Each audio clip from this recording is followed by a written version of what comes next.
Imagine being told at 11 years old that your body simply stopped growing, that the dream you held in your heart since you were 5 was physically impossible because your bones were failing you. This is the story of a boy from Rosario who was too small to play, yet became too big for the world to ignore. This is the legend of Lionel Messi, but it doesn't start with trophies and gold. It starts with a needle. Every single night for years, a young Leo had to inject growth hormones into his legs just to have a chance at a normal height. His family was struggling, the economic crisis in Argentina was biting, and his local club wouldn't pay for the treatment. He was a prodigy in a fragile body, a diamond that everyone was afraid would shatter. But then came the napkin.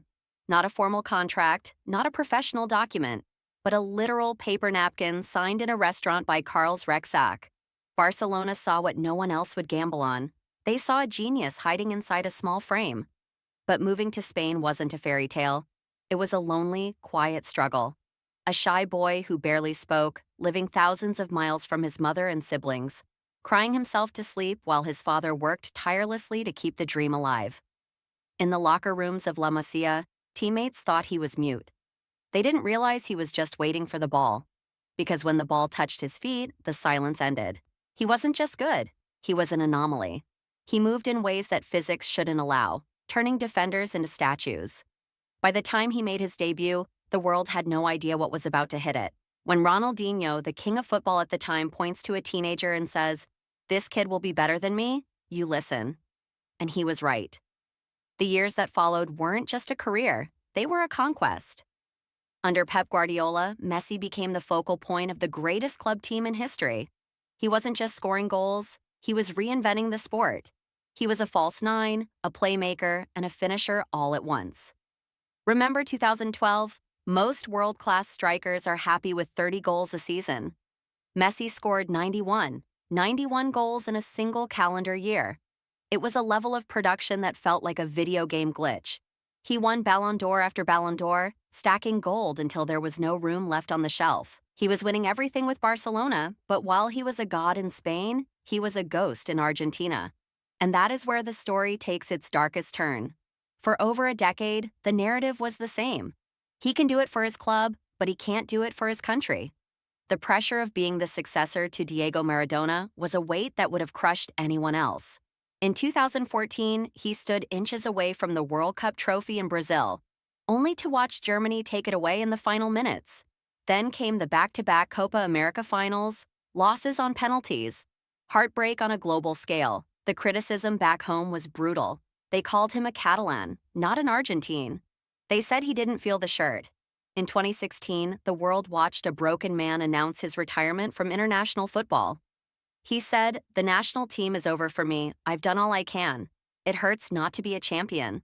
It felt like the greatest story ever told was going to end with a missing chapter, a hole in the legacy that could never be filled. But you can't kill a legend. The fans begged. The children of Argentina wrote letters, and the fire inside him flickered back to life. He returned, not as the quiet boy, but as a leader who had nothing left to fear. He weathered the storms of criticism.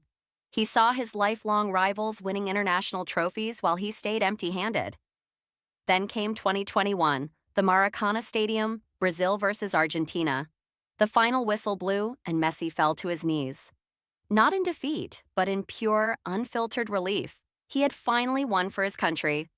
The curse was broken, but the universe had one final, impossible test waiting for him. The 2022 World Cup in Qatar was supposed to be his last dance. It started with a nightmare loss to Saudi Arabia. The world laughed. They said he was too old, that the magic was gone. But Messi didn't panic. Against Mexico, with the entire nation holding its breath and the tournament on the line, he found a pocket of space and unleashed a strike that saved their lives. From there, it was a war. The game against the Netherlands was a battle of tempers and late-night drama. Messi was no longer just the artist, he was the warrior, confronting anyone who stood in his way. And then, the final.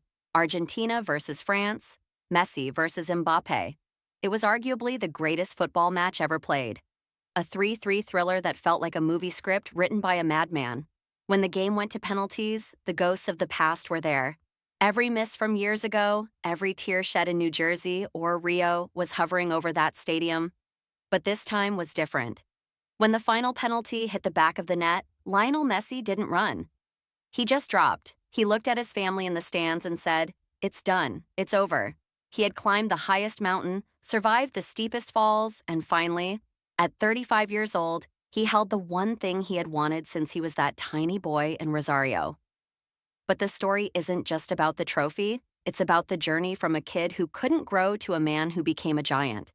It's about the loyalty he showed to a club that saved him, and the resilience he showed to a country that doubted him.